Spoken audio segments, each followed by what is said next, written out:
This episode of the Party Loaded podcast is proudly sponsored by Audible.com.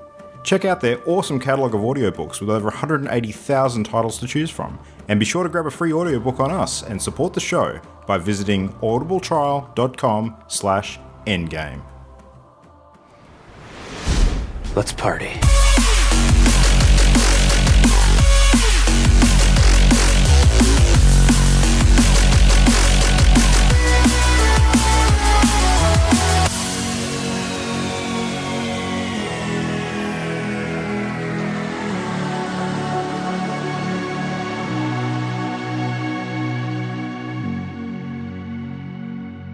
Hello, welcome to Party Loaded. It is episode, holy moly, 95 on Wednesday the 13th of September. Welcome to the show.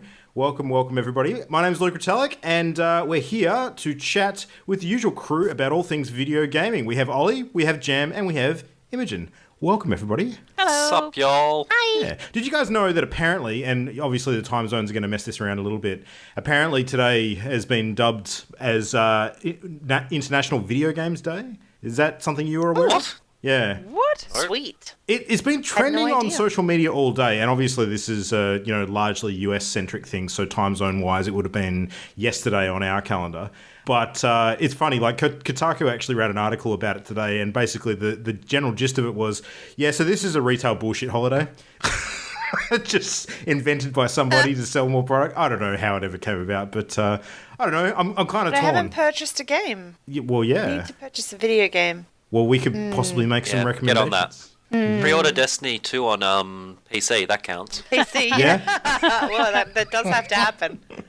Yeah, that's a pretty solid move because you know you're going to get it. It's almost a done deal at this point. Yeah. One of us. So anyway, on that note, surprise, surprise, we're not going to talk about Destiny 2 at all tonight. And if you believe that, you will believe anything because that's not true at all. We have a lot to get through. It's pretty much all that anybody is talking about at the moment, and we are going to be no different because we've got quite a bit to say. It's lots of Destiny gameplay this week. But before we get on to the juicy main course, shall we start with a little entree of whatever mad stuff you've been playing, Ollie? So I believe that you had a bit of a horror theme week. What was the general gist there?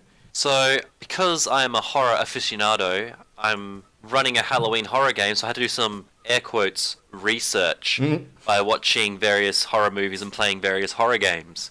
So, the game I chose was an interesting little indie game called Morph Girl. Okay. And the best way I can describe it is it's a like a filmed I guess FMV is the word I'm looking for. So it's a filmed game where you go through little cutscenes that you choose options for, and it goes to a different bit of filming. And it's inspired by Japanese horror, and it's focused around depression and loss. And so that was a cool little, I think I played it just under 2 hours. It took me, so it's a teeny tiny game. It's really small. And there's some really cool bits in it, actually, as far as horror is concerned. But holy shit, the ending I got made me smile and laugh so much. I was I was like, did that? Oh my gosh. Yes, it did. That's the most fabulous thing ever. I can't say anything on air. I'll say it off air to these guys if they care enough. But it brought the biggest smile to my face. It was amazing. So and then I tried the other endings, and they did not. Just to clarify, did you have this reaction because it tapped into the sadistic fuck sort of part of your brain, or No, it was more just Is it because it involved boobs? partially. Oh, okay, there you go. All right. Can I just say, Nailed it. fittest ghost in a horror game I've ever seen. There was a lot of tasteful side boobs. Oh dear. Oh my gosh. Man. There we go. It's all the way the sheet hangs, baby. That's how it goes. No, there was no sheet at one point. Japanese horror, long hair. It's all good. It's all you need. Between the sheets, got it. That and tasteful camera angles. But no, genuinely fun game, and it does sort of address depression and loss and how people deal with it. And it has a very interesting storytelling mechanic where it goes back and forth between past and present, and your choices sort of resonate and make you feel like shit because that's what these sort of games are meant to do. And the alternative endings did not make me smile as much, and I was a bit like, really? Okay. How many endings are there? Do you know? Definitely, I think there's 6, and I got 6 yeah, is I got pretty 3. good. That's a good number. Yeah, I got 3 just from like a single choice at the end that I saved before. I would have to look up how to get the other endings. to do that one. But no, I enjoyed it, if not for the hilarity of the original ending that I got. So yeah, Morph Girl, would recommend if you want a casual. It's basically like a movie, basically. Oh, neatest 2 features, actually. I nearly forgot to mention. At some point, they play Mystery Science Theater movies. Oh. And because they're public wow. domain, you can actually sit and watch the whole movie in-game if you want. Oh, sweet. Fantastic. It's fantastic, because it's one of the other characters' interests is these old movies. Fantastic. And the other feature that actually took me a little while to realise, so I don't know how much the game did it, because I don't play with the lights off, because I'm not that much of a nerd. I don't turn my lights off when I play games. Oh, that's why you don't turn the lights off. No, Also only because- That would be nerdy. Yeah, no, don't turn lights off. Jesus. And the game actually lights up, if you have an LED-enabled keyboard, it actually lights up letters and numbers No. and spells Oh, out no. messages on your keyboard. like 100% Stranger no. Things style. Yeah, Memo. No. it's... I was about to say, does this pass the Memo litmus test? But fuck no, it does not. And so yeah, it took me a little while, so I don't know when the game started. I was like, hang on a minute, why is that one so much brighter? Leaned over and it's just like, the rest are all dark. I'm like, oh, that's really cool. Yeah. So yeah, No, that's cool a little mechanic. Table flip, bone down apartment moment. Jesus. Your new PC. Oh my god. It's been Carry compromised. that out with you. Oh, it's been compromised. These games are images. It ceases to be the entertainment that derived from the game. It's the entertainment derived from the experience of watching her interact with the game. Oh god. Oh, this is one, because it's so short, we could actually get her to do the whole game as well. Yeah. I don't want to. You'd have to pay for so much therapy. Oh my God. No, if you get the same ending as I do originally, no therapy required. Okay. Fantastic. The ending is the therapy? Oh, I've never laughed and smiled so much at the ending of a horror anything. Fair enough. So, question for you, sort of, in terms of horror genre and hot topics at the moment in general. When do you think we're going to see the first new video game that'll really bank down on the current claustrophobia that's going on around the world this week? You think that's going to happen? I'm going to say end of this year. End of this year? Okay, yeah, that sounds about right. Interesting. And it'll be like an indie one as well. It won't be a full AAA one or anything like that. It'll be like an indie one. Yeah. I was racking my brain today trying to think of any horror games involving clowns and stuff, and I just could not think of any. TV shows and, sure, but I don't think they've done the thing in games. Five Nights at Freddy's? I was about to say Five Nights at probably Freddy's is the closest. closest I can think of, but that's a shit game, so don't do that. Yeah, I can't think of any. Maybe like some Slenderman mods. Maybe? Yeah. Could be good for that. Was it Left 4 Dead that had clowns that exploded when they're in your face? The zombies. They did have Or am the I big thinking of zombies. I don't know if they were something else? clowns. I'm pretty sure they were just generic big people. I think there was a theme park. Yes, there was a fair Mention one. in I don't one know of if they were them. clowns or when they were in the fair though. Well, there you go, I don't know. game There's devs. gonna be the in real life clown attacks on the weekend. Yes, here I in know. Perth. I was looking around Oh, on Facebook really? today, and I actually got a alert that one was coming to my suburb on the Yep. weekend. It's like, what?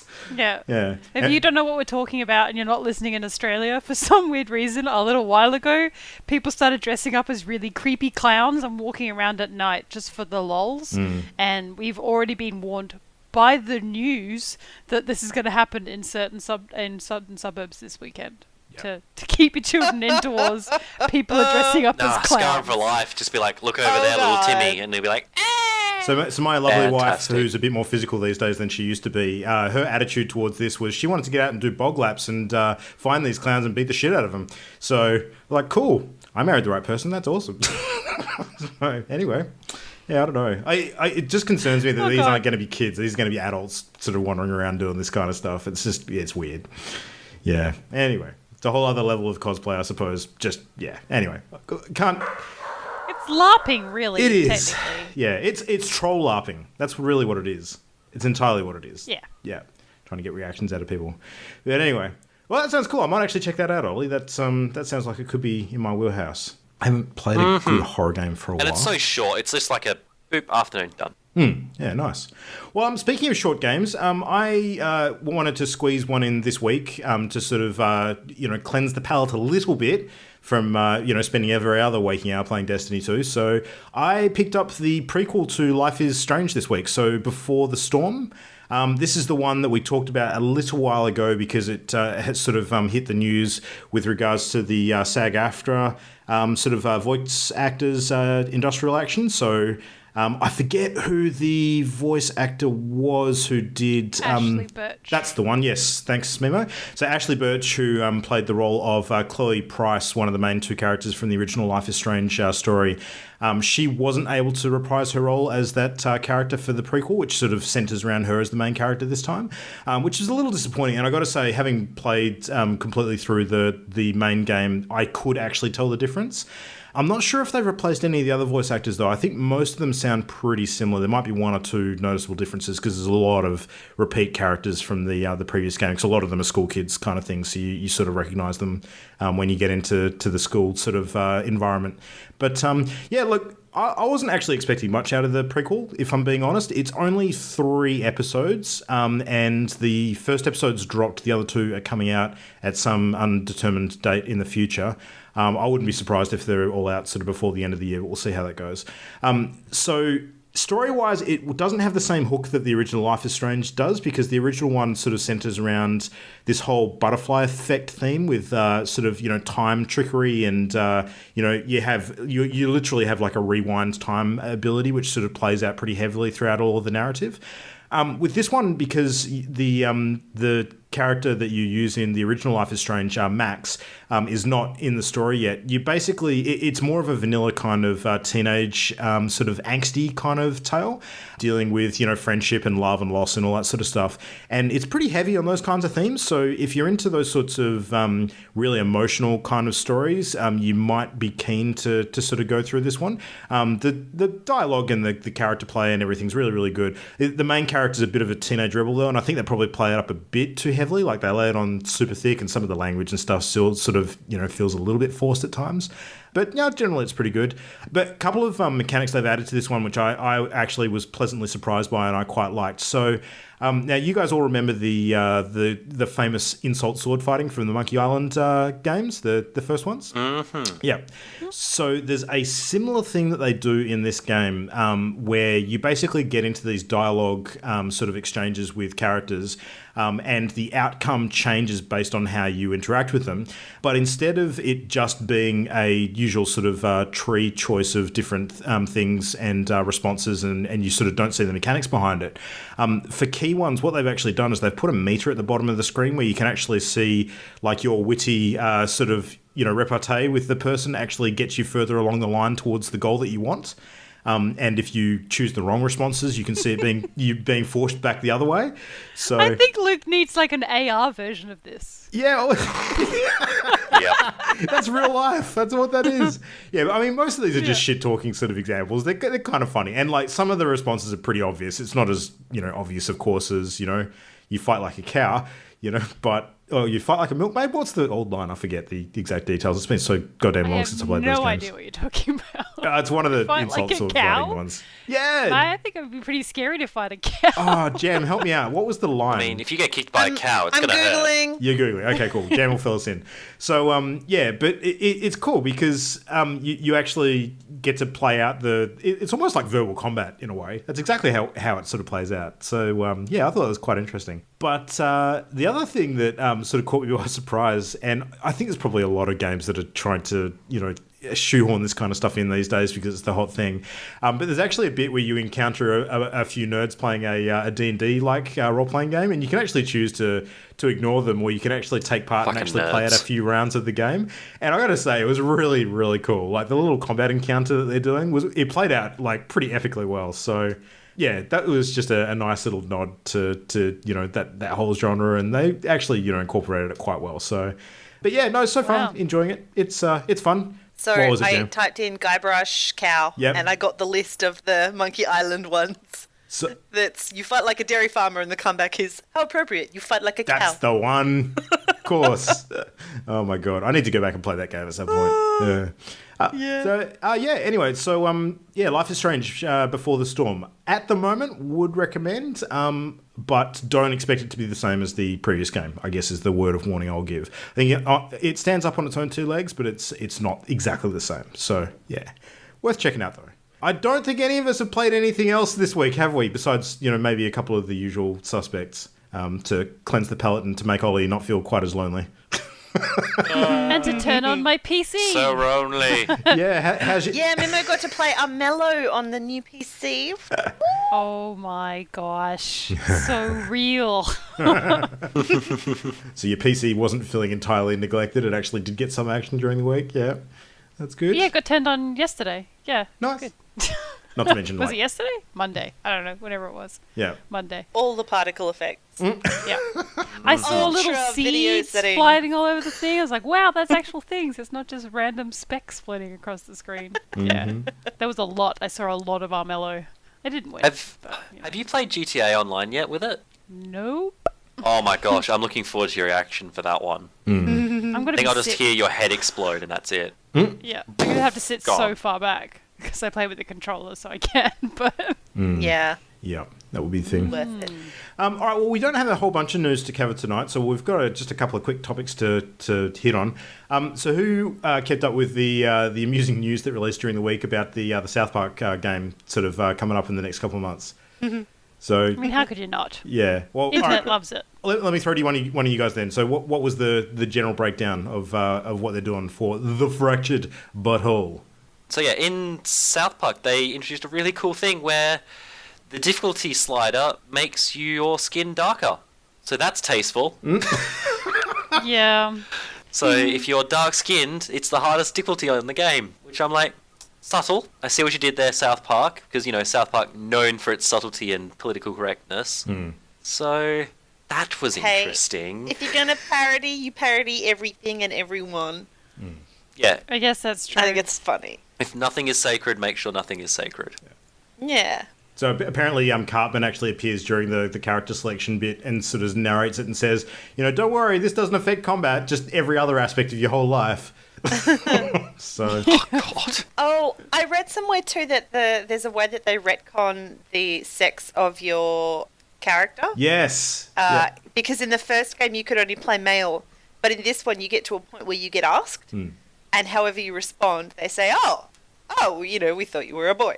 And then it actually kind of affects some of the dialogue later down the track, but the article I read wasn't sure if it affected any other mechanics of the game, like difficulty. Well, doesn't it actually give you the option to say that, yes, I was a boy, but now I'm a girl, and you can actually openly declare your character as transgender?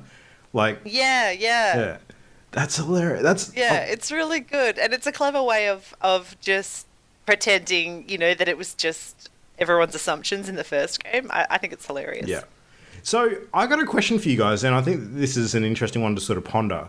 Now, obviously, South Park gets away with this kind of stuff quite a bit because their brand is, this sort of edgy, social commentary stuff that they do all the time. And their whole goal is to be offensive in the process of doing it, to draw attention to it. But where do you think the line is drawn for stuff like this? Like, when can a video game be like, openly racist or discriminatory and actually be fine in doing that? Do you think there's any rules that you would apply to that? Because obviously that's a tricky area for a lot of games, and certain games fail bad. It's such a fine fucking line. Yeah. Yeah. It's all about context. You can't... I mean, we haven't played this game yet. We don't know in full how it handles the issue, but the fact that South Park does social commentary on everything and anything and nothing sacred, and I think it fits. Like, you're prepared, you accept it. Usually the commentary is, a criticism of the rubbish that goes on in society too. So you understand that there are positive messages within there. It's not out and out nasty, although there's a lot of shit in the South Park that is just nasty. But it's done in good humour. It's done in a funny way. And I find it to be entertaining satire, even though some of the times I'm just going, oh God, why? Yeah. It's interesting. I often see sort of games on two sides of the spectrum. Like one is the complete comedy side, which we're seeing with South Park, and the other one is the ones that try and do the thoughtful sort of historical commentary on some of these issues. And the one game that really springs to mind that did this in the last sort of year is probably Mafia 3, where they dealt with the sort of racial sort of discrimination that was BioShock Infinite as well. Actually, yeah, that's a good one. Oh God, yes, big time. Huge. And it was powerful. It was handled well. It was powerful. It was Actually. the way that they displayed it. It was an utter shock. It was so. It ripped you out of this fairy tale, utopia that you were admiring so suddenly. It was very confronting in a very meaningful way. So, it can be done extraordinarily well. I think I know where my line is when it's seen as when it's portrayed as a positive thing. Oh, okay. Interesting. That would be where my line is, because that's my personal view. Is it's not racism is not it's not necessarily criticized, but it's either not portrayed accurately for what it is, or as like a historical retrospective, and going, this is how it was. Yes, it's shit, but this is how it was, or is, I should say, as well in some modern instances, unfortunately. But when it's seen as like, yeah, this is great because of this, it's like, no, that's too far. But ultimately, aren't there always going to be characters that sort of portray that view because they would celebrate it being on the other side of the coin? Yes, but at the same point, if the whole game is celebrating it. True. You can have one character who's like, I'm an asshole and this is what I believe. Okay, cool. That's your character feature. That's fine. But if the whole game is like, yep, this is brilliant. Everyone get on bashing this race. I'm like, no. Yeah. Don't do that. If it's a character flaw and it's presented as a character flaw, Yeah. then you understand that, there's meaning behind it. It creates context for the character, most likely a villain.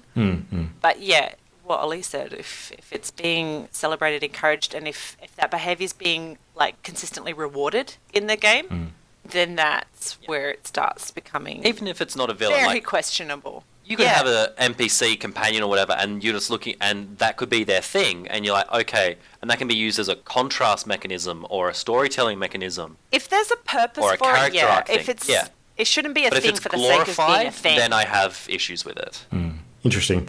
It's a very, very big gulf between, this kind of thing, having casual racism in games to make a point versus, say, the latest thing that PewDiePie's in trouble for. So, it's, you see huge differences with the way this kind of stuff can come through in games media. I think, often it's pretty obvious what's okay and what's not. But it's interesting just to sort of talk about where that line might be. Yeah. But anyway. Well, yeah, there's a line between having flawed characters doing shady stuff when you're examining the depths of, GTA, the characters in there, especially Trevor. Oh my God. Really weird, shady stuff that you would never agree with or support. But it's a story, and it's developing his character, and it's giving him, meaning behind his actions, and it's just showing how broken he is. To it just being a token thing, just being a twit. Yeah. For the sake of a laugh. Yeah. No, GTA is an interesting one. I think GTA probably does some things right and wrong in that respect, but that's probably a whole other topic, so we'll leave that one for tonight. But any other news worth talking about? We just had a little bit from Nintendo this week. Imogen, what did you think about the news of some of the mini sort of retro consoles becoming available yet again? So additional stock in one case and a second release of the NES in the other case. Did that actually fill you with hope that you might be able to get one of those units? Yeah, it was a real roller coaster because you were announced that they were going to be starting to make the NES again, the mini NES. I was like, that's cool. Well, they released more SNES ones, because that's just the newest one, and rumored why they stopped producing the mini NES. And turns out they are, which is super exciting until so far in Australia, and this could change by the time this comes out. Hopefully it does, because at the moment the only way you can get the mini SNES in Australia, if you haven't already pre-ordered, is to be at the EB Games Expo, which is on the other side of the country for us. And it's really close to PAX, so it's not something that I do that and PAX, unfortunately. Otherwise I would be there. I can assume the crush that will happen for people to get those. I'm a bit bummed. Because I really wanted one and I missed out the first time round, but I really should just get the one, my actual Super Nintendo repaired, which will be more authentic, but it's going to cost a lot more than a mini SNES would, I can assure you. Yeah. I don't know if you saw recently, they, I can't remember who it was that was releasing it, but they were actually doing a re-release of the Super Nintendo Street Fighter 2 cartridge, the actual cartridge to play in a SNES. Yeah. And it was announced as sort of the first in a line. So apparently this company is going to do remasters of some of the other older games with the same cartridges as well, which is interesting, to say the least. Yeah, there'll be special editions because many of them are getting to like 20 years since release type dates, 25 years, those types of things. So it's pretty cool idea, especially since there is so many retrofitted Super Nintendos running around. Yeah. But I don't know. I'm bummed. I want a Super Nintendo Mini. I want them really bad, and I should have just ordered one when they were out the first time. But oh well. Well, I mean, failing all of that, you can always borrow mine if you're itching to play a particular game. I'll happily lend that around if people want to scratch that itch. So that will be a thing. Because I'm sure it's something that I'll own and like be happy to own, but I won't play it all the time. That'll be sort of, you pull it out to play a particular game, you have some fun with it, and then you put it away until you get the hankering to do something else again and, go back to your PC gaming or your PlayStation 4 gaming or whatever. So, yeah, I don't know. It'll be interesting. I mean, Reggie Fils-Aimé from Nintendo US has sort of stated that he's confident that demand will be met by the supply this time around with the SNES, which sort of indicates that they do have additional stock coming, and they did do, a couple of waves of the NES units, so who knows? I think they're just being very non-communicative about what their plan is in that regard. Probably smartly so, because they don't want to, I guess, misrepresent what might be happening or sort of give the game away as far as timing goes, but... Yeah, I don't know. It's a tricky marketing situation. strategy. They're making it seem scarce, and we can base that off what happened with the mini NES. I mean, even towards the end of the mini NES being made, it was still fairly popular. Yeah, scarcity creates demand sometimes. Yep, brings out the worst in a lot of people as well, unfortunately, which is not great. But yeah. So not a whole bunch of news this week. So shall we get into the meat and potatoes of tonight's episode? Shall we release the puppies and talk about them? Do the whole thing. Let's not do that. No. Keep them safe. Keep them secret. Keep them safe. All right, well, Ollie, you get to play the role of the voyeur tonight because you're kind of, I guess, looking ahead to the PC version in a number of weeks. But having played the beta, you're still reasonably informed about a whole bunch of the stuff we'll cover. So I am indeed. Yes. It'd just be the late game stuff more than anything else. Yeah, or the mid to late game, I should say. Which, to be fair, is probably a lot of the stuff that wasn't real clear until the game launched. So it'll be good to chat about that from the perspective of having encountered it now. So, yeah. So anyway, tonight, Destiny 2. Jam, give us the basic Destiny pitch, because you probably played the most Destiny 1 out of all of us. So what kind of game is Destiny? Here we go. Star Wars meets Borderlands. Yeah. It's a shooter. It's in space, and it's freaking cool. Mm-hmm. There's lots of guns, and they do cool stuff. Now, I was totally prepared for this. Do you consider Destiny a MOBA? That's probably the big question. A MOBA? Not a MOBA, sorry. You mean an MMO? An MMO, sorry. Totally wrong genre. Yeah. The other M1. It's not an MMO because it's not massively. But it's moderately, so maybe that's a different M. It's an online multiplayer shooter is what I would call it. Moderately multiplayer online. I'm gonna play definition lawyer here. I think you'll find that the definition of an MMO is not Destiny because social areas are instanced and they are not one. Whereas if you join an MMO like World of Warcraft or Elder Scrolls Online, etc., as long as you're on the right servers like Oceanic, North America, etc., you'll all be in the same social areas. Whereas that's not the case all meet in Orgrimmar. Correct. There's small instances in Destiny on the servers. Mm-hmm. Yeah. But it definitely has MMO elements. We can all agree on there. Yeah. Yeah. Well, it has. Definitely. I mean, you mean the bits that aren't the MMO, like as in. Never mind. Yeah. It has RPG Jam elements. is awake. No, only slightly. So Jam, what are the players? What do they play? What are they called? Guardians! Yay! Good Jam. And you can have 3 different kinds of Guardians. So there's 3 classes. You can have the Warlock, which is awesome. And you can have the Hunter, which is awesome. And you can have the Titan, which is also awesome.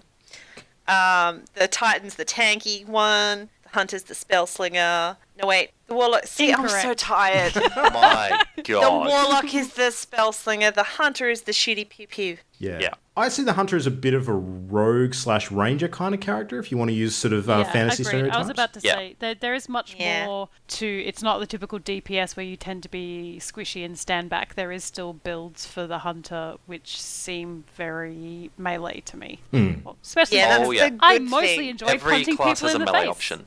Yeah. Yeah, there's 3 subclasses for each class, and they're built around different sort of, would you call them elemental Yeah. things? Kinda, yeah. Sort of. You've got arc Ugh. damage, you've got void damage, and you've got Solar. the flamey one. Solar. Solar. Yeah. Thank Say it you. again. Yeah. Thank Sorry, you. it Sorry, was I super quiet mansplained on my over the top. All right, Jen, do you remember all the subclasses? You mean the names? No. Yeah. All right, do you I want can to tell help you Get the Jen? mental lost. ones. Go All on, right, I'll give you a Ollie. hand. So the hunter, Give us you a have learning. the gunslinger, which is the solar one. You have the arc strider, which is the arc energy one, obviously. It's the And Donatello then you Ninja have- Turtle sort of one, basically. Yeah, so the gunslinger is the space cowboy. The Night Strider has like a cool staff. So he's if you want to play Knights of the Old That's Republic. Arc Strider. Arc Strider. Arc Strider, sorry. And then the Night Stalker is if you want to play a rogue from Skyrim with a laser bow. Pew, pew. So he's really cool. For the Titans, you've got the Striker. So he goes around and punches people with arc energy. You've got the Sentinel, which is the more what's the word I'm looking for? He's the Void Energy one, but he's a bit more on the defensive side, I want to say. Yeah, he's kind of like a Captain Got America the shieldy style. thing. Yeah, he's Captain America style. And then you have the Sunbreaker, who's freaking cool looking. And he has a Hammer of Soul, which is kind of cool. It's like Thor's hammer, but made of fire. The Warlock, you get the Dawnblade. So if you want to play a Dark Souls Angel style looking thing. You have the Void Walker if you want to be a traditional wizard. And then you have the Stormcaller, again, if you want to be a electricity wizard, I guess, for lack of a better term. Yeah. So yeah. Emperor, There you you're go. basically Boom. Emperor Palpatine. Acknowledged. Yeah. Yeah, there you go. It's Palpatine, but he looks cool and not old and grubby. Yep. Pretty much. So, yeah. And from my understanding, that's like one subclass each more than Destiny 1 had. So there's like a new one for Nope. each of them. More than it started with. Yeah.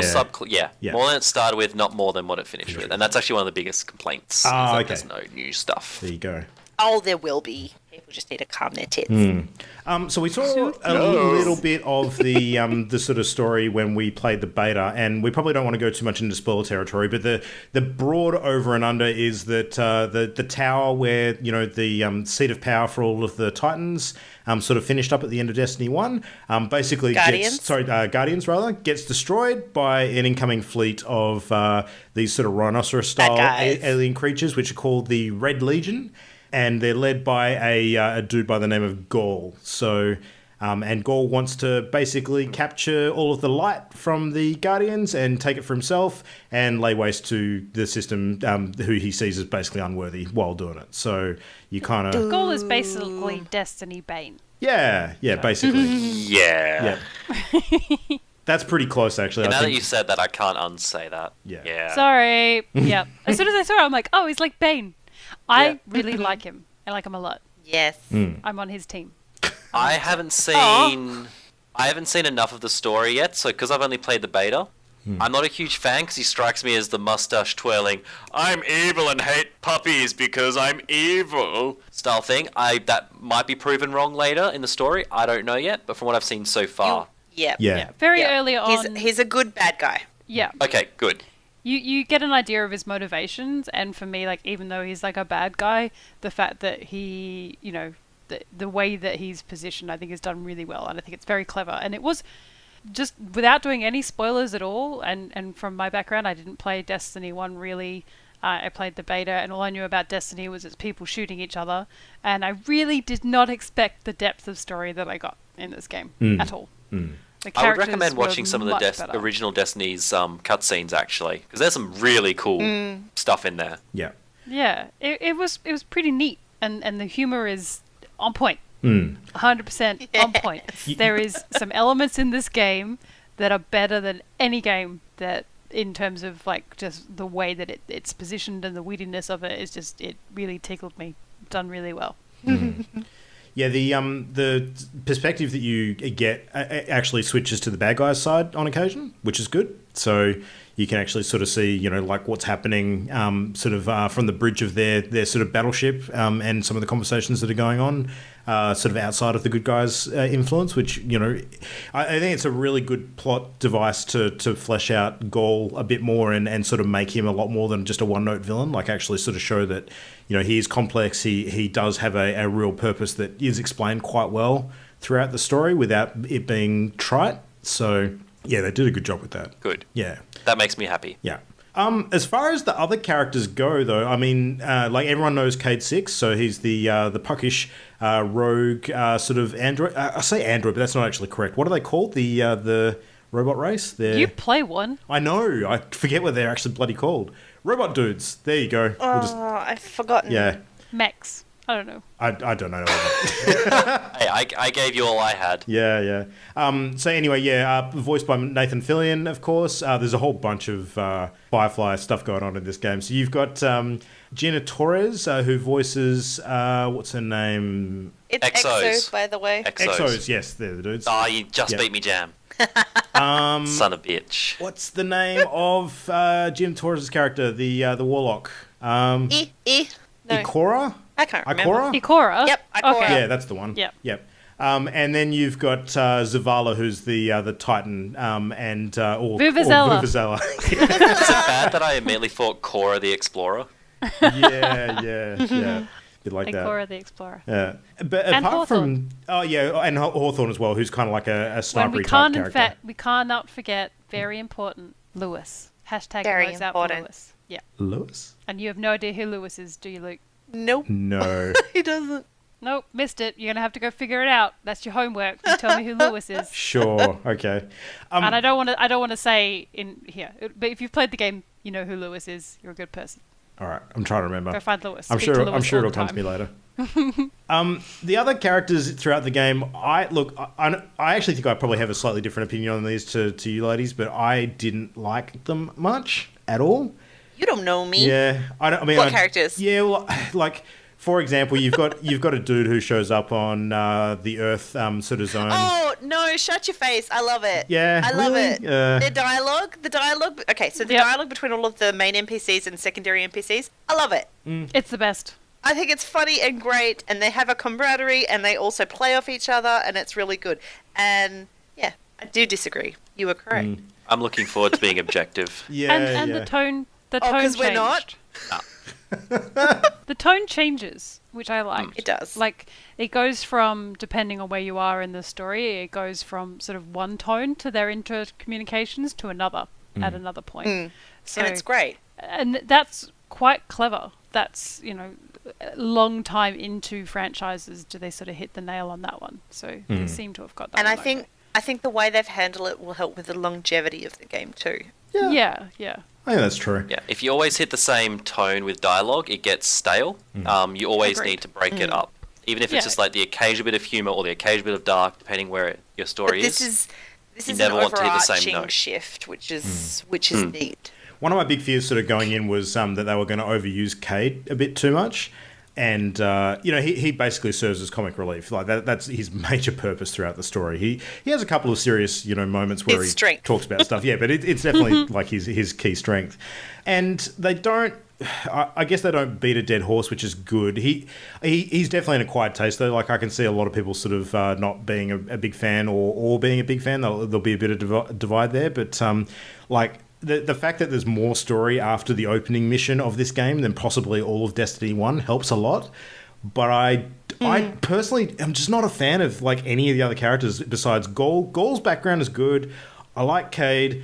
And I think probably the most other interesting character out of all of them is probably your Ghost, actually. Like, so your Ghost, the little sort of star type, roboty thing that follows you around, is kind of like your UI, basically. He's cool. Yeah, still voiced by Nolan North, so they didn't get Dinklebot back. That's a thing of the past now. But he's taken on a lot more personality than before. Like, he actually has quite a bit more dialogue throughout several of the missions, and I thought that was Bit a of welcome sass change. too. Yeah, a bit of sass. Yeah, that was good. But Yeah. but nobody else really struck me as that interesting. They all seem very bland. I don't know. Oh, there's, is it Cage Ship? Mm. Is that in the first one? Yeah. No. Okay. No. And it's not technically Kate's ship, but I know who you mean, and I think that's fabulous character. Yeah. Air quotes. So we're trying really hard not to spoil it for people who haven't Yeah. played it. And if you have played Got it, you some know good what we're stuff. talking about. Yeah. And I don't know what's a spoiler and what's not, so I'm being super cautious. Yeah, I mean, I don't think we really need to talk about the detail of the story, but you both said you enjoyed the story. That's kind of the important bit, really. Yeah. As far as the story goes, I actually Pleasantly thought that some of the surprised. best story elements were after the main story finished, personally. So some of the side missions and stuff I actually thought had much better story than the main story quests. But I don't know, maybe that's just me. I think, again, that's them contributing, learning from the first Destiny, and planning ahead for the longevity of the game. They've really done well at balancing before campaign completion and everything that happens afterwards. It's quite extraordinary how much there is to do after you've completed the final mission, or technically the final mission of the campaign. Yeah. And I think it's great. And it's great that they do keep that strong story through some of the following bits and pieces, because you want it to still feel part of that world. It can't just be a cut-dried, okay, now we're going to throw you into this little sandbox to shoot things. Yeah. That's where they failed in the first to a degree. So, yeah, it's very well done. I think that the thing we can say to its credit is that I was 30 minutes late for something on the weekend because Me we were too. just going to start, we'll just start this ending mission, but it's kind of like, I compare it to Horizon Zero Dawn, is you get to a point and it's like a waterfall, like you need to know what happens next, It's too intriguing. It's like a Netflix type of arrangement where you're just like, one more. And yeah, I was consequently very late for my lunch to see that, but... Well, if the story is any indication, Worth we it. can add it Pleasantly to the surprised. list of AAA titles that Mimo has actually finished this year. So well done. Hooray! Whoop, whoop. Yay! If such a thing can truly be finished. But I guess we're just talking about the main sort of... Well, the campaign. Yeah. I get that. That's what I asked you guys. I'm like, does this count? I think it counts. Because- I definitely think it counts. Okay. Yeah. I mean, I think it counts as far as the trophy unlocks go as well. So that's kind of a good indicator too. So, yeah. Yeah. All right. Well, should we touch just briefly on the UI and graphics and cinematics and all that sort of stuff? So, any comments on that stuff? The level design is extraordinary. It's just so well crafted and beautiful. The environments are beautiful on each planet in their own special way. I love it. So the thing that really appealed to me, and Ollie, you would have seen a bit of this having played the beta, is there are a lot of areas of the world, like particularly out in the open on some of the alien sort of landscapes on the different planets, that like the verticality of some of the vistas and the way that you platform in really broad open areas, like sort of seeing like a vast amount of detail off into the distance, that really struck me as beautifully like awe-inspiring stuff. Like, loved that. Yeah. And you didn't get to see that in the beta at all.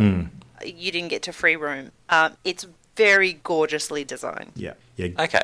Because I was going to say, for me personally, I was thinking with the way that they've tweaked the jumping compared to the first Destiny, that you move a lot slower, and so having a big world is not necessarily a good thing because you're just padding the runtime essentially. Well, In free roam, that's less of an issue because you have fast travel and you have vehicles. Well, the vehicles you don't start with, which is interesting. Yeah. Different to Destiny 1, because you have the Sparrow from the get-go in Destiny 1, don't you? Yeah. Yeah, this one doesn't unlock for a long time, which So, is yeah. really good because you have to actually move through the environments quite deliberately. But you didn't see anything to compare it to in the beta. They were all such sort of niche little isolated. I found nooks. movement in the beta cluggy because of the way the jumping was done. Yeah, so the character movement, I'm not a fan. I don't feel like they've updated the character models' movement much from Destiny 1, which is a bit disappointing. Like, I've seen other games that do it better. I actually quite enjoyed the Mass Effect Andromeda movement system. Probably the only person on the planet that did, but... Well, the thing I should mention with movement is that mobility is actually a stat in this game, so you can get gear that makes it higher. So, and that does make a difference. But just the way that they've animated, it doesn't matter so much for your character because you're typically in first-person view. But the way they've animated some others, it just looks like this awkward shuffling. I don't know, it's not quite as organic as some of the other lovely things around you. It feels a bit same from the first game. Can I ask, if you guys are saying that it's beautiful, do you mean comparatively or outright? I think outright. As in Both. comparatively to the first one? Yeah. Both. But I'm just trying to say, yeah, okay. Yeah, So the first was quite lovely. yeah. But this is Definitely a whole dated step now, up. though. Yeah. Yeah. Because I for found me- it beautiful. Oh, no, you it's go, just you go, not. It's. I mean, it's tough because I've played what I think is one of the most like physically and like from a graphics point of view, cinematic point of view, beautiful games being Horizon Zero Dawn. And so if I'm going to say something is gorgeous or beautiful, it's going to have to be on that scale, and Destiny didn't quite feel like that to me, and so I was wondering if that was a comparative thing. So you're saying like compared to Destiny 1 this is better, but to me as a game I definitely wouldn't say you'd play it, it's gorgeous. Like I wouldn't describe it as a beautiful game to somebody who's playing Horizon is definitely better, but I'm coming from the consideration that I don't think you typically get those sorts of graphics in a multiplayer game because of the difficulties involved. So my I'd argue that with expectations modern are lowered. multiplayers. Modern multiplayers definitely have up the scale for that sort of stuff. Oh, yes. To Horizon Zero Dawn level? No, compared to Destiny 2 levels. Yeah, okay. Yeah. I think it's a fair comparison, and I felt myself like a lot sort of comparing the general sort of landscapes to Horizon as well. We had a conversation about this during the week. And, I mean, I haven't actually put them side by side yet, and I'd kind of like to do that because I think it'd be an interesting comparison. But I think where I fall on it is I think Horizon's more consistently, like, beautiful the whole way through. Destiny 2 is not as consistent because some planets definitely look better than others. Like, my favourite looking planet out of all of them is probably Nessus, where the vertical spire strike takes place, and that's kind of got some, really big, like vast scale open world kind of landscapes that you move through. Very alien techie kind of, shapes and that kind of thing. Reminds me a little bit of the vaults in Horizon, and also to a lesser extent. That was the one we were doing, the inverted spire. I was like, I can't believe it's not Horizon Zero Dawn. Yeah. It reminds me a little bit of some of the Mass Effect Andromeda sort of stuff in some of the subterranean places you go in that game as well. But look, overall, I think the highest of highs in Destiny are as good as Horizon, if not maybe in a couple of instances slightly better. But overall, I think Horizon's still a better looking game. Yeah, so the cinematics are stunning. The cinematics are brilliant. And I think the cinematics in Destiny are helped by the fact that most of the time people are wearing masks, so you don't have to see badly animated mouths and faces. But, but the animation. I would never. Yeah, I wouldn't. I don't think anyone's playing this game because it's pretty. If it makes any sense. Yeah. It's got its moments. Titan. Yeah. For the most part, superficially quite ugly, but well designed. And then you go into is it the Solarium? Yeah. And it I just love what they've done. It sort of contrasts, but it's still so broken, and yeah. I love the design. I think it feels the way it should feel, considering that there's essentially, war going on in these locations. People are fighting for their lives. I will say, I think the palette selection for each of the planets is spot on. Like, they've got this really nice sort of, colour sort of scheme for each area that is unique to it, and not too chaotic. So, yeah, I think they did really well with that. So, yeah, all right, that's some good stuff. Sound, we've spoken about the VO a little bit already. I think probably the biggest crying shame for me as far as VO goes is that there's some fantastic voice actors that are relegated to fairly secondary roles. So, is Jorah Mormont in this? It's not Jorah Mormont. No. Oh, it sounds so much like him. It's the guy who voiced Mishima in Persona 5. Oh, that's right. We were talking about that. No, wait, hang on. That was someone else. No, that was someone else. That was a different discussion. Yeah, that was a different discussion. Different I looked it up. Oh, damn it! What did this guy voice? I looked it up, and it's not Jorah Mormont, but he sounds so much like him sometimes. Some of the other voice acting is like incredibly solid and flawless. Some I feel falls flat on occasion, which confused me because it's from some like talent, but definitely redeemed. Yeah. It was a bit patchy in places. I was a bit disappointed to see Claudia Black sort of voice acting a character that is basically a shopkeeper, and that's it. So it's like, come on. There's got to be a bit more to it. Did you play the first? No, I didn't sort of encounter her character in the first one, so yeah. So Tess Everest is the one we're talking about. So she basically is the cosmetics vendor or equivalent of. So I would really love if some of these characters actually did a little bit more beyond their short, narrow Game's roles. Not done. Yeah, that's true. We'll see. We'll see. Yeah, if they do give it time. Yeah, it would be good. I'm just waiting for Zer to pop up. When does he start? This Friday, apparently. I'm gonna look this up. Really? Yeah. He'll be dropping in. So, yeah, we'll have to hunt him down. It'll be good fun. Yeah, I like the soundtrack for the game in general, though. I think there's... yeah, he's like a specialist sort of Andy. You'll learn all about him. And every other website that basically posts, this is where you can find Zer this week articles. Yep. So, And you'll run. yeah. Thanks, Internet. Yeah. I'm curious what you'll think of the overall soundtrack, Ollie. Like, it's, of course, it's up on, various different sites now. You can listen to the soundtrack in its entirety. I think it's a bit hit and miss. There's some tracks that are beautiful. Oh, I like it. But overall, it's good. Yeah. Well, I'll wait till I get the subtle full. background music when it needs to be subtle background music, and then it's like gloriously epic when you need it to be gloriously epic. It is also much harder to craft a multiplayer soundtrack than it is to craft a single player soundtrack. True that. That's for sure. Yeah, the pacing's totally different. Yeah. All right, well, anyway, that all stuff aside, should we get stuck into a bit of the gameplay stuff? Because I think this is where the meat of the game is and where a lot of the interesting discussion we're going to have tonight is sort of going to hit. So... Hand cannons for life. That is all you need to know. Well, what are we all running at the thank moment? you. So, Jam, you've got a warlock and you're specialising with hand cannons. And what subclass have you sort of played around with most? Void, what's it? Okay, so you're basically... Void. The old what's it? faithful. Yeah, you're dropping Forgot sort the of, name already. void grenades and sucking people's life force up and all that Void sort of bomb. stuff. My Nova bomb. I like the Nova bomb. I find it extremely effective. I tend to kill myself on occasion quite a bit. I've got an exotic hand cannon. Oh, it's called Sunshot, something like that. It's really cool because when you look down the sights, there are these two little flames alongside it. Ah. It's so cool. It's so cool. And then makes people explode in fire, which is great fun. Great fun. What nades are you running with him? Or her, sorry? I've got the ones that split off and then The scatter grenades? zoom in on others. Yeah, scatter grenade. I can't remember. Yeah. Oh no, Axion Bolt. That's the one. Is it? Yeah, it's Okay. the little small bots and they zip around to seek people. That's Axion Bolt. Yeah. Sorry, my bad. No, it's like a void grenade.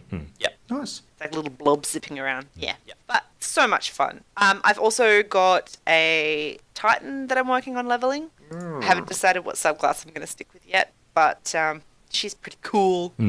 She's one of the exos too. Nice. So, Imogen, what have you picked and why? What are you enjoying? I'm playing Hunter, and I'm playing the Arc Strider because it's cool, and I don't have to aim a gun. I'm terrible at aiming full stop, let alone when it comes to doing so with a controller. So my exotic weapon is Risk Runner, which is a submachine gun, which I can just spray in the general direction of enemies, which is helpful. And I've got all of the other subclasses. So I've got Gunslinger. I do quite like the Void Hunter. I can't remember what the Void subclass is called for Hunter. Void something. And that's quite Stalker. cool. Night Stalker, thank you. But basically you jump in the air and you draw a bow and you have to be quite quick at aiming where that goes. If you get it right, it's awesome, and it sort of sticks this like void thing and it tethers to other people, and then it's like Hunter's Mark. I get advantage on hitting those people, and that's kind of cool. But no, Arc Strider, by far, I do enough damage. It's kind of like, do we need a room cleared? Great. Done. And I do enjoy singing the invincibility song from Mario whenever I go Arc Strider. That's always entertaining. Paradon is like... That's awesome. Nice. No, it's really cool. I really enjoy Hunter. I will be creating a Titan, because I think in this game where I can't aim things, I should be hitting people in the face a lot. Shield bash. Yeah, exactly. I do. Oh my gosh, the Arc Strider has the melee ability, which basically like charges me up for 30 seconds, and the more I punch people, the more health I get back. So I just run around a room punching people. Super fun. Do enjoy. We'll do more. It's not very good. I'm not very good at playing solo. That's the only thing that in this game is it's not for me by myself. I've tried playing by myself a couple of times. I just don't enjoy it. I don't know if it's the way I built my character or the way I enjoy games. I don't know. But it's very fun to play with others. So I'm playing a warlock. I am mostly playing around with the fiery angel one. What's it called? God, I've forgotten the names already. I'm terrible. It's a Dawnblade. Dawnblade, that's the one. So to me, Dawnblade is basically turning my warlock character into Pharah from Overwatch. So jumping up and just unloading death from above on the enemy. So it's pretty cool. But I have been tapping into the arc energy version, so the Emperor Palpatine one. So pretty good for Stormcaller. Stormcaller, yep. So you just get into the middle of a crowd and basically just fry them all with tickle fingers. It's great. So Tickle fingers. Tickle fingers! yeah. It's awesome. So, not a lot of finesse required for that. Like, you're literally just arcing lightning between all of them and just clearing hordes of dudes out. So, but I find that is good in some areas, but you really want the Dawnblade when you're up against, like, massive bosses that you kind of have to concentrate fire on, because you can just launch up in the air and just, just fire bolt after bolt of, like, fiery death energy at them and do massive amounts of damage with it. So that's pretty cool.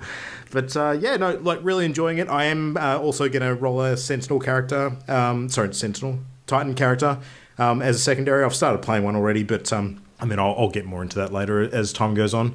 So yeah, I love the differences between the character classes. Like, I think that their abilities definitely sort of make them unique in their playstyle and give them a lot of character. And having a balanced team when you're going into some of the late game activities really pays off. Really, really pays off. So yeah, it's good. I have a question for you guys in regards to the class abilities. So who's played Hunter? Because I've played a Hunter. Me. Who else has played Hunter? Yes. Yep. Okay. In the first. Okay. Oh, in the first Destiny or this one? Yeah, I haven't, because I main Hunter in first Destiny. I'm leaving Hunter as my third in Destiny. I saw a lot of hubbub on the internet, and I sort of mirror this thought a bit because I feel there's some ground to it. Would you say that the Hunter's class abilities, so the dodges, feel a lot weaker than the other ones? Abilities. So to refresh this, the Titan gets a barricade he can do, like a large barrier or a small barrier. The Warlock gets a healing and an empowering rift. The Hunter gets to... Sure. The Hunter gets to dodge. Yeah, and it's And he not reloads super his gun. effective. Yeah. Like, I feel Or like it the Hunter can- did get gypped a little bit as far as class abilities are concerned. Yeah, it can, depending on how you spec it, you can dodge and it can recharge your melee ability. So you can like dodge and punch kind of Yeah. thing. Or if you kill people, it recharges your dodge. So I guess there's a way like to sort of string it if you know the character well. But I was like, oh, you get like cool like healing stuff, and that person gets a I shield. roll on the Okay, ground. Cool. Yeah, I'm like, I'm dodge. McCree. Dodge and dive. Yep. And honestly, I accidentally do it more than I actually use dodge, which is, saying a lot about my Off the playstyle. edge. Away. Well, I've But actually a people couple need of me. times I've pressed it twice when I'm standing like in front of someone and I go backwards, which is pretty cool. Like I do a little backflip, which is kind of neato. So I guess that takes me out of their reach for melee. So there's definitely, I don't know, maybe it needs tweaking a little bit to make it a bit easier to play. I think it's a very high skill level to make it as useful as the other ones. Yeah. And it'll be valuable when it comes to raids and that sort of thing against particular bosses where you need maneuverability because you have to get up close.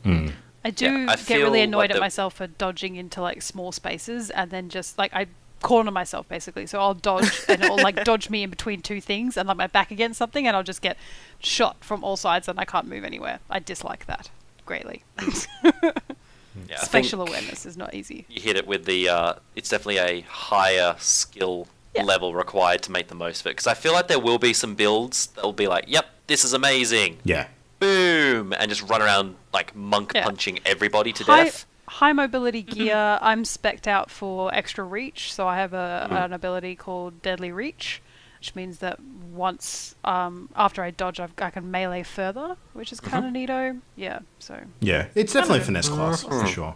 I think it's good to have one of those. I don't know why I'm playing it. I can't shoot things, and I'm crap at dodging. Oh, you've been I'm doing playing the fine. right Super character, sneaky. guys. Yeah. Yeah. I do like the Void, the Night Stalker is cool as shit. Like I just enjoyed like making Jam disappear. Oh, like, Jam, poof, you're invisible. That's super fun. That's funny. Nice. So I guess like general sort of progression and stuff, like the game still feels like I think it is probably the smoothest shooter that I've played on a console. I cannot think of any other first-person shooter that feels quite as good. It definitely feels smoother than any other console shooter I've played. I cannot think of one that matches it in terms of how crisp it feels. So that's really good.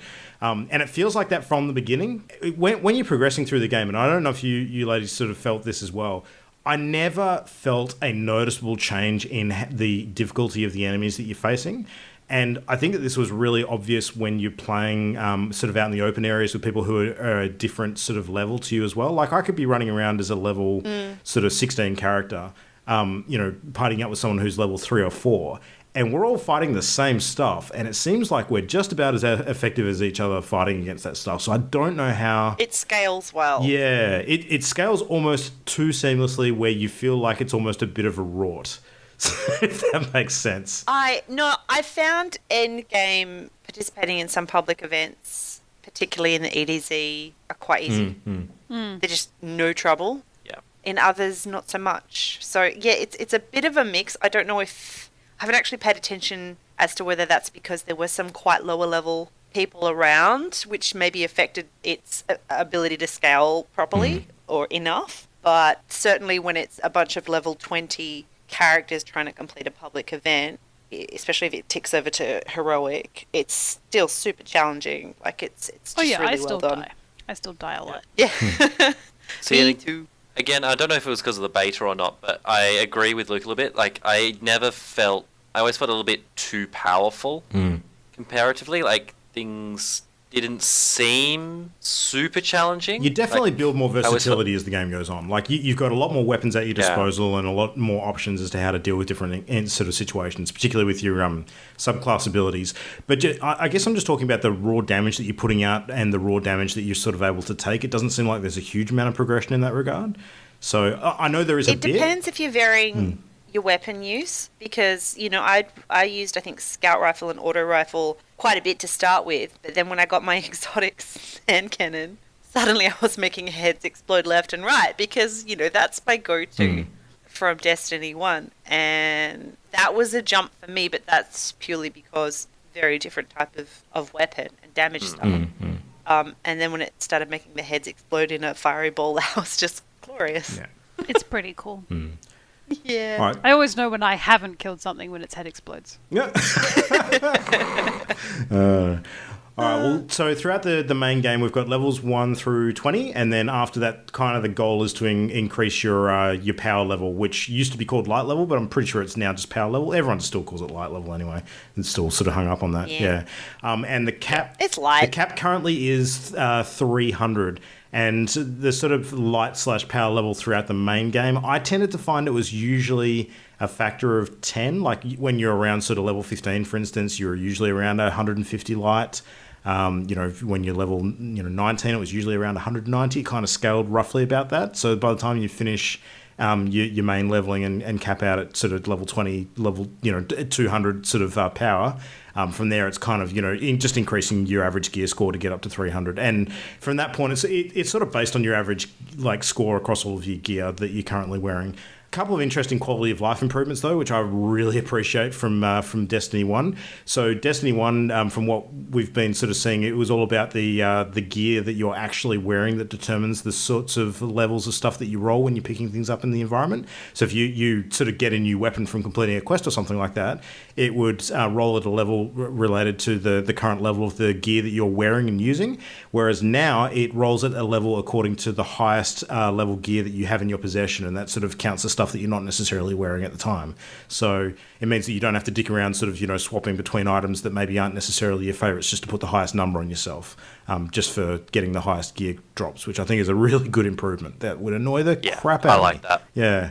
So, yeah, I mean, a couple of people were telling us early on, when you're picking up, rewards for quests and things like that, make sure you gear up your most powerful sort of gear. And I'm like, yeah, that's a real pain in the ass sort of logistically. Let's just not worry about that. And turns out it doesn't matter. So that was really good. And, I mean, most of the gear that you kind of get throughout the game kind of just drops then and there. But you do have a couple of levels higher, which are like legendary and exotic engrams, which are kind of like, I guess they're like sealed treasure chests, basically. You can take them back and have them opened up by characters in your social hub area. But that's the exception. And there are also bright engrams, which are kind of the same, but they're all cosmetic related stuff. So you can, basically pick up emotes and, new vehicles and shaders for your gear and that kind of stuff in those, which is cool. But there's ways to get all of that, in just about every part of the game. So you don't have to go on one particular mission. Did you... Yeah. Yeah? Did you find that it plateaued a bit at 260 and started becoming a little more of a grind to increase your drops. I'm there now, and I found that I'm finding that, yeah. Yeah, I just started getting 260 drops without any bump up for quite a while until I'd done a lot of work investing in my gear. Yeah. It's interesting that it felt sort of cruisy, like a really, quick and steady progression before that. Well, from what I've heard, when you hit 280, it gets a bit easier again because you get the ability to sort of craft legendary level mods to put on your gear. Mods are handy, I've learned. But I agree. Between 260 and 280, that does seem to be the tough spot, where it's going to take a little while to get over that hump. Yeah. So, yeah. Jam, you're at about 265 now, is that right? I'm 269. I was one short of 270 last night. I was playing with all of my gear going, come on. And so, yeah. Imogen, you're sort of high 230s, is that about right? 250, thank you very much. Nice work. Very cool. So you've really caught up then. I'm 264, 265 currently, I think. So I'm working hard. Yeah, no, you've done good. I've been smushing those things together, like for like, adding my mods and whatever else I've been doing. I like smushing. It's very effective. Well, that was thanks to smush them Simo. together. Thanks, Simo, who said, well, basically, this is how you do it. You basically get like one chest plate and you smush it into the other one, and then it becomes a better chest plate. I'm like, oh, that makes sense to me. Yeah. Yeah. It's twice as thick now. Yeah. So I've sacrificed so many things just to get them. Now I'm in a situation where I've got things to smush into other things, but I need the legendary purple gem things. So I need to dismantle them to get those to then smush them into the things, which isn't going to work because I use them for the gems. So I understood you 100%. Yeah. Right. Yeah. So for the benefit of anyone who's not us, what's the term called, Jam? It's infusion. Infusion. Dismantle, It is dismantle for infusion. Yeah. You infuse them, you smush them together. Oh, yeah. Yeah. Yes. So you can dismantle any items, and if they're low level, if they're at least blue, you should get components out of them, like weapon fragments. Gunsmith parts. Gunsmith For materials. example. Mm-hmm. Yeah, for the gunsmith. If they're purple, you will get some. What are they called? I think they're just legendary shards. I'm pretty sure that's what they're called. Legendary Yeah. shards. Yeah. You get about 3 per purple that you dismantle. And so you do that towards the beginning, but what you need to do later is hang on to those items, because you're able to take a lower level item that may have a preferable mod or a better stat rolled on it and infuse it while dismantling a high level piece of the same type. So if it's, hand cannons, you've got to dismantle a hand cannon. If it's armor, you want to dismantle a helmet to infuse another helmet. And it's a really handy way of boosting your light. And it's semi-necessary because you'll find you'll get things like exotic drops quite early in the game. So because you're a low light level, they've popped up at, 150 light, for example. Toward the end, you're getting drops at 260, and you've got this little level 150 gun that you really want to use. You just trash. You smush a bunch of other guns into it. You smush them together. You sacrifice You just shove one gun into the barrel of the other one and just bang it on the floor until magically it becomes a better gun. One thing you do want to pay attention to, so your mods, if you've got fancy legendary mods, they will add to the damage level or the, what's the armor one? Is it protection? Defense. Yeah. Defense level of your items, so that the number that you're seeing initially on the item is a combination of its base level and the mod that gets added to it. So say I've got a level 265 helmet that includes a +5 mod. The base level of that helmet is 260. So I can get another level 265 legendary helmet and trash it to infuse my modded one, and that will become a base 265 helmet with a level 5 mod. So suddenly its total is 270. That is something I didn't realize for quite a long time, thinking, here's a 265, here's a 265, can't do anything with them. So pay attention to your mods. It will really help you, when it plateaus out at 260, it will really help you start climbing up again. Yeah. The game tells you to. I just go into everything, go, can I smush it? No. Can I smush it? Does it smush? Yeah, the menu's There we pretty go. intuitive. Will it smoosh? Yeah. Will it smoosh? Will it blend? Yeah. So there's a few Will different it types of currency in the game. We've got the legendary shards that Jam mentioned already.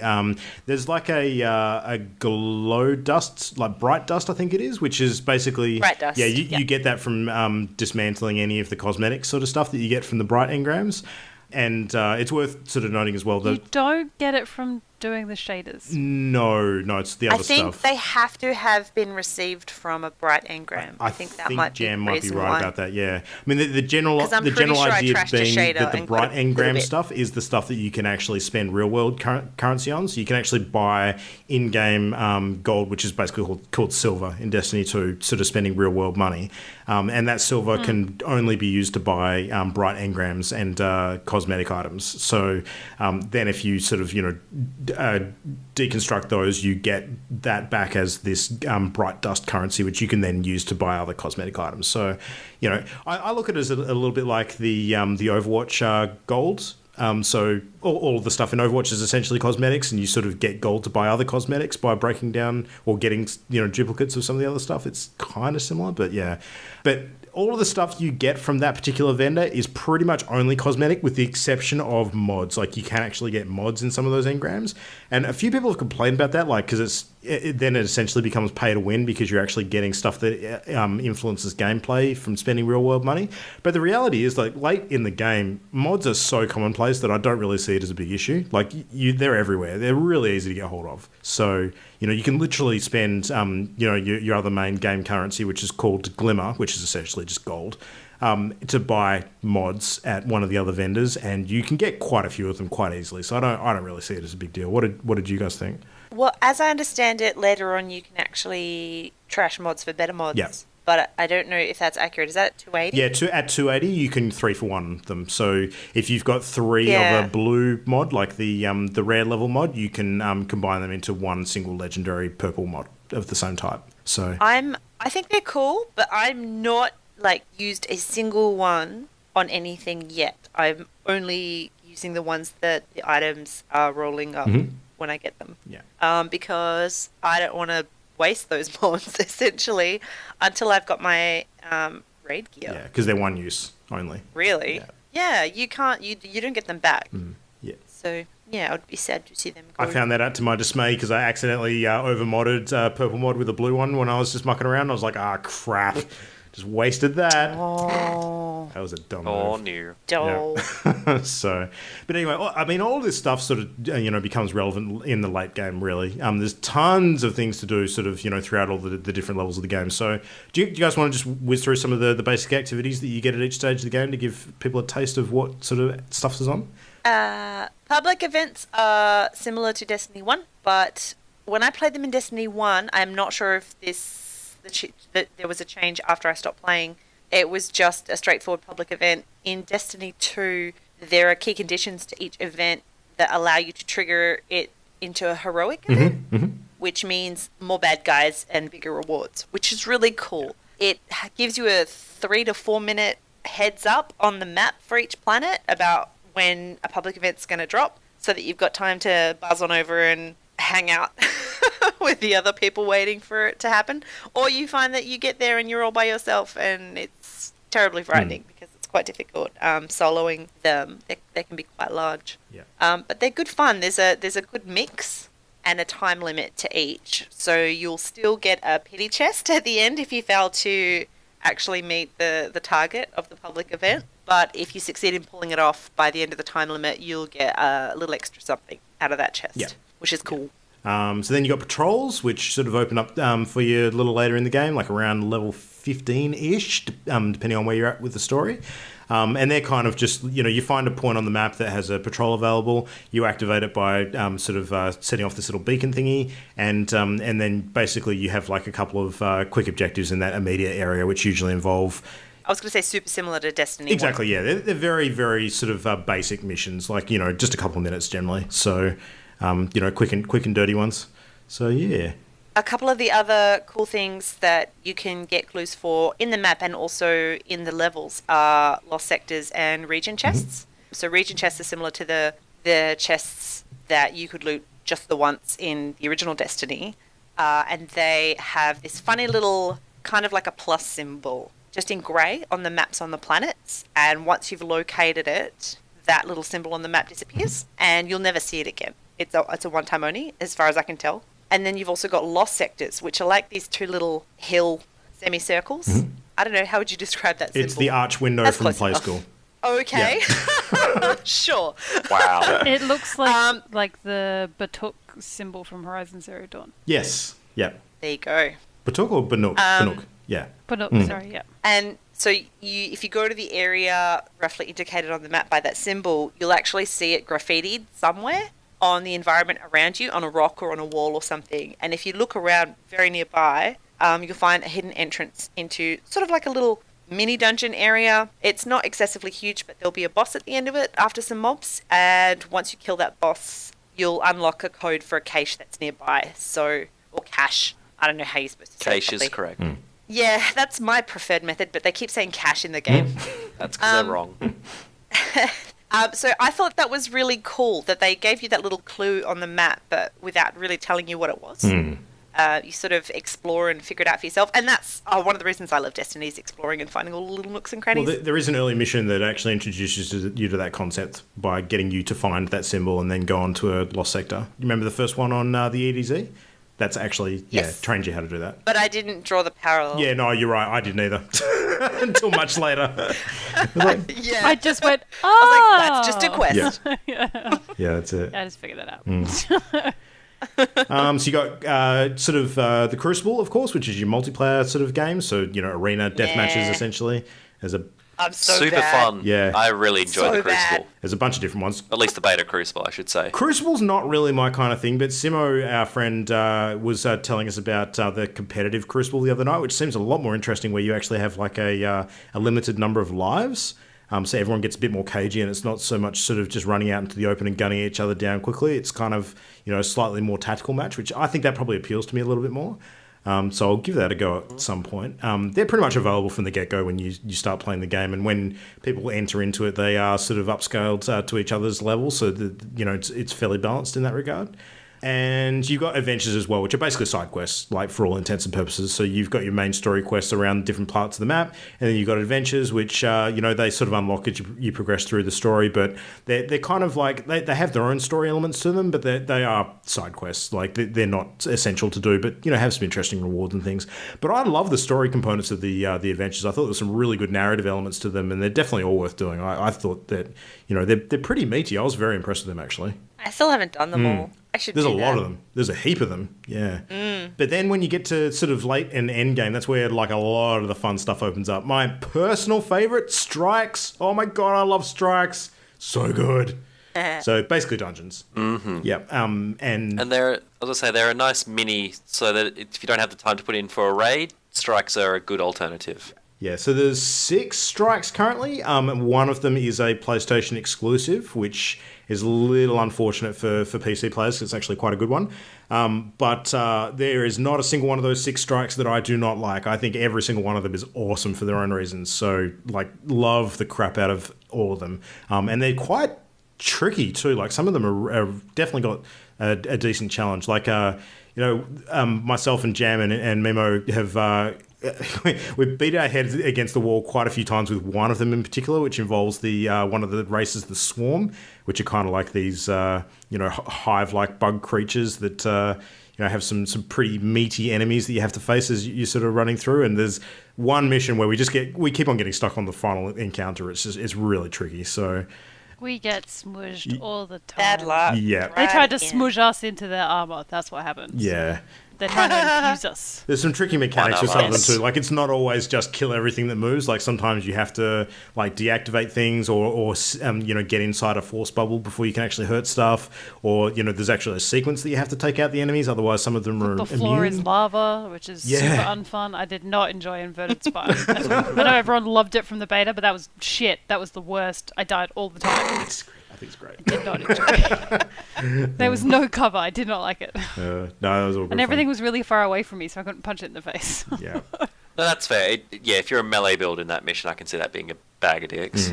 Yeah. Every week there's also a specific strike that is the weekly Nightfall mission, which is basically a strike that's played at a higher challenge level with modifiers. So the one that's on this week is actually Inverted Spire. So it gets played as a Nightfall variant where basically you've got a timer. As you kill enemies, you actually add seconds to the clock. And there's other things that allow you to add time to the clock as well, and it changes the elemental damage buffs that you get at different intervals throughout the mission too. So every couple of minutes, you might see like a little warning pop up on screen that says, arc damage is now empowered. So anything that you kill with an arc weapon is going to take damage quicker, but any of the other elemental weapon types do less damage while that effect is in action. It's really about time management. That's the key to it. The one this week as well has these rings that pop up, which are kind of similar to when you're on some of the GTA races, Ollie. So you don't jump through the rings, they add time to the clock, and you can kind of work as a team and have one person doing that while the others are trying to shoot the enemies. But yeah, they're super hard, like really tricky. I haven't finished one successfully yet. I don't know if I am never doing a Nightfall, not once. Yeah, they're not easy. Although I just found out that I'm going to need it for my rat clan pack. Red The Red King! King gun, yeah. There's a couple of missions sort of linked to them. Yeah. Great. Yeah. What else we got? Someone else. Exotic quests, like I just mentioned, sometimes you'll get like drops of like items where you have to figure out stuff to do quests, or you have to have it on you when you do other things, and you'll get exotic items. They were really popular in Destiny 1, I understand, but so I got one of those. They were cool. Jam's like, "You got the thing," and I'm like, "I don't know what this means." You got the Rat King thing! I don't have the Rat King thing. I want the Rat King thing. I'm going to have to find it so that we can unlock it together. It's like a multi-stage I have quest to do it line. with somebody else who has it. That's all I know. And the cool thing is the hand cannon you get at the end of it is stronger if more people in your group, in your fire team have it. Yeah, I'm never getting it Equipped. because if I have to complete a Nightfall with like X amount of time on the clock, it's just not effing happening. You'll get It's it. just No, not gonna we just have to get all beefcake so that we can support one another and learn how to be very careful and not idiots running into the middle of things like we tend to do. I need to do the very definition of get good Yeah. in order to get that one It'll done. just be practice and coordination. Like we'll go Alright. through a mission and we'll know like Yeah. Jam takes this group on the right, Memo takes the ones up ahead, Luke, runs around the side and takes care of this boss or Mimo hides behind a rock and reses us when we need exactly. Like that's the kind of thing that we Basically, need to do. my job is to kill. I just kill the ads. I kill ads and res you guys, and that seemed to work well. Yeah. If I don't, if I'm looking at ground level and not staring up a great behemoth, and meanwhile getting clawed by 20 things, then I'll survive. Yeah, exactly. Bonus. I'm I'm crowd control. Yeah, I'm crowd fine control. with that. Exactly. Yeah. So we got flashpoints as well, which are kind of like themed around the public events. So there's like one planet each week that has a particular focus on it, and you get additional sort of loot by completing some of the public objectives on that planet. And that's sort of like a progression bar that sort of comes up during the week that sort of shows how far you've gone along that. And there's different challenges that pop up as well, where the Meditations. Oh, yeah, meditations. Yeah, they're kind of like, how would you describe those, Jen? They're kind of Revisiting quests. yeah, like going back you and redo playing the again. It's like story redoing. quests. Yeah. for extra loots. Yeah, and of course we got the raid, which is going live tomorrow, I believe. Does that sound right? Yeah. So that's just going to be a super big mission. Tonight or tomorrow. Which you I can think it's tonight, technically. tonight. Yeah, so up to 6 players can go in those. Whereas it's normally just your fire team of 3. So They're the best. I'm looking forward to that. That's going to be super fun. So yeah. I'm not. It's going to be terrible. But you're going to be playing with 5 other people, Imogen. You'll be fine. Like Yeah. You have to faff around and figure it out because the universe won't know how to. I've raided get through it. before. If this turns into maths, I'm out. I'm done. it's more I'm strategy. gonna start being triggered Yeah. by some of my WoW memories if this gets anywhere close to what I'm used to for There raids. will be platforming. You will have to jump. Yep. I've been fine with platforming. It's you, I mean, motherfuckers, who keep Ori falling says off shit. otherwise. Jam has fallen off more things than I care to count. I mean, I was distracted by stuff. yeah. Yeah. I don't know. Yeah. Distracted by gravity. It sounds about right. Yeah. It's a Yeah. bitch. Like I've generally found the multiplayer stuff in this game to be quite good. Like occasionally I've been a bit bummed that we're limited to 3 for some of the activities.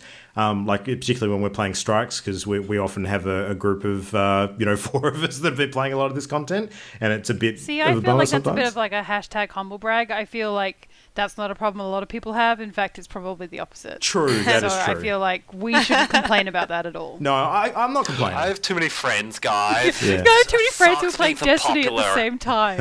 It's the worst. Oh my god. Well, the arena, the Crucible stuff is 4 players, so you can get a team of 4 together for the multiplayer stuff. And raids being 6, I think, will be nice as well. But they've actually just introduced a feature called guided games, where if you actually don't have sort of like a clan or immediate friends that you can play those events with, it actually sort of matches you up with a clan to do that stuff with. Which I haven't actually tried it out yet, but it sounds like a really good feature that Destiny 1 didn't have. So. And you can use the Destiny 2 companion app to also matchmake you with friends. Yeah. Highly recommend getting involved with a clan, though, because there are some pretty handy little buffs and rewards that you can get if your clan builds up its XP, because the clans actually sort of level up as well. And each time you basically contribute like a certain amount to the clan each week, or the clan hits a level, you actually get legendary engrams that you can go and open up and get bonuses out of too. So it's a really good way to contribute and get something for it as a team, which I appreciate the way it works a lot, actually. I think I'm a big fan of it. So, yeah. There's a little bit of controversy around the clans not being available immediately on launch, but it was only like a day or so later that it opened up, so I didn't have a problem with that at all. I think that was fine. Oh, that's the everyone wanting to be first to something. It's fine. Yeah. Just everyone chill out. Yeah. Everyone chill. Yeah. Not everyone has 24 hours to play on the first day that it comes out. No, exactly. Yeah. Mimo, it's the internet. No one's chill. That's true. That's very true. Have I ever not learned this already? Well, I mean, the launch otherwise seemed to be pretty good. Like, there's a couple of complaints about server trubs with people sort of being blocked out from getting on in the first day or so. It seemed to be reasonably low on the number of people that were having that issue, though. Like, most people seemed to be getting on. There's a bit of controversy around the shader stuff, which was more around people comparing the way that the colouring system worked compared to Destiny 1. So in Destiny 1, correct me if I'm wrong, Jam, but the shaders that you had in D1, while they applied to your entire sort of kit, they were not single use only. They sort of kept in your inventory. Is that how that worked? I don't remember? remember. It is. Yeah. It is. That Like, sounds That's right. what I've read. Yeah. I don't see the issue with them being one use only items. Like, to me, they're basically dyes. Like, there's plenty of other games that use this system. Yeah, but if you're someone like me, you want to just change it every other week. Yeah, but it's actually Yeah. you actually get a stack of these things. Like that's what I'm not getting about the Yeah, but controversy. if you need 5 for a full outfit, well, more than for Man, your weapons as 6 well. generally, I just think. like in real life, you just make it work. You just use what you've got, you put it together, and you Coordinate make it that work. wardrobe. Exactly. Coordinate those Yeah. guns. Damn straight. There needs to be Spend some time doing some previews. You'll figure it out. needs to be a vendor you can go Again, to. I'm gonna wait. There should be a vendor you can go to get a makeover. Just pick stuff out. Yeah. Like a stylist. I'm gonna wait for my raid level gear. One thing I have colored, or 2 things I have colored though, are my ship and my sparrow, because it just looked really cool. Yeah. I have colored things, but that's because I was trying to say just stop like tearing through things and start actually learning how to upgrade things. So I colored things so that then I just upgrade those things. Yeah. That makes sense. And I look effing cool. Just saying. Yeah. I mean, the legendary, not legendary, the exotic weapons do look kind of cool as well. They've got their own style, like in, the armor pieces and stuff. And once you add shaders to them, they look pretty special, so that's good. And the ornaments. You Risk can add an taker is ornament to sweet. give it a different Yeah. skin. It's cool. Yeah. And of course, there's the emotes. There's some pretty awesome emotes. Ollie, there's one that you're going to love, which is literally a salt emote. So you pour salt on the ground from a salt shaker and dance around it. It's hilarious. There's a table flip that one. will be my default. Yeah, it's great. There's a The table, table flip one. one is great. So you basically create a holographic table in front of you and just flip it. It's hilarious. Fantastic. I've got the "Here's looking at you, kid," and I hear every time I go to the social area, I'm always like to Lewis, "Here's looking at you, kid," and then I walk away. No, it's awesome. And after this, I'm going to tell Luke who Lewis is, and he will find it Oh, hilarious. as soon as I see it, I'm sure I'll know exactly who you're talking about. But yeah. He's hard to miss. Yeah, I mean that's kind of like the bulk of it. Like, do you guys want to sort of jump in and comment on your personal experiences? What you're really enjoying, what you found tricky, or It's fun. I'm surprisingly enjoying it a lot more. Like I said, won't be playing it by myself.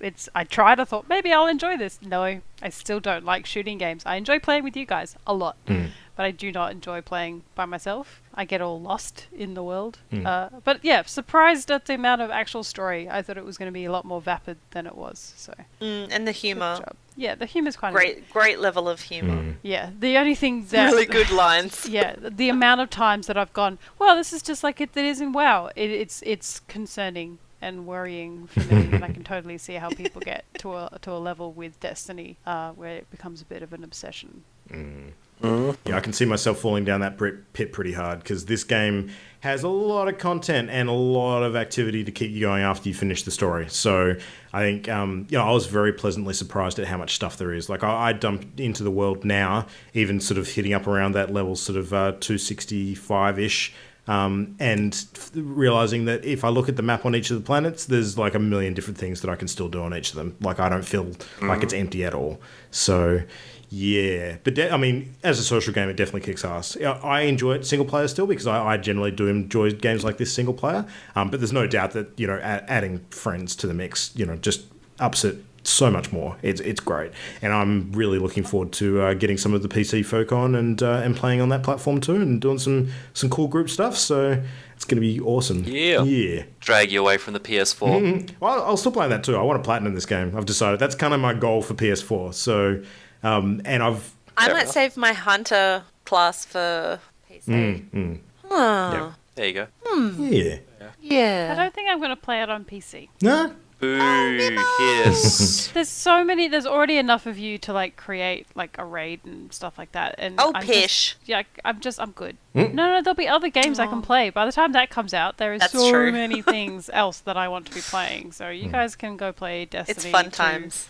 To winning. So you're basically doing what I'm doing right now. Yeah, I'll do the opposite. Yeah. I'll find something cool to play that's not scary as shit, and I'll play that. Morph Girl. I'll play the opposite of Morph Girl. I'm going to play... Oh my god, it is! I'm going to play Mario's Odyssey.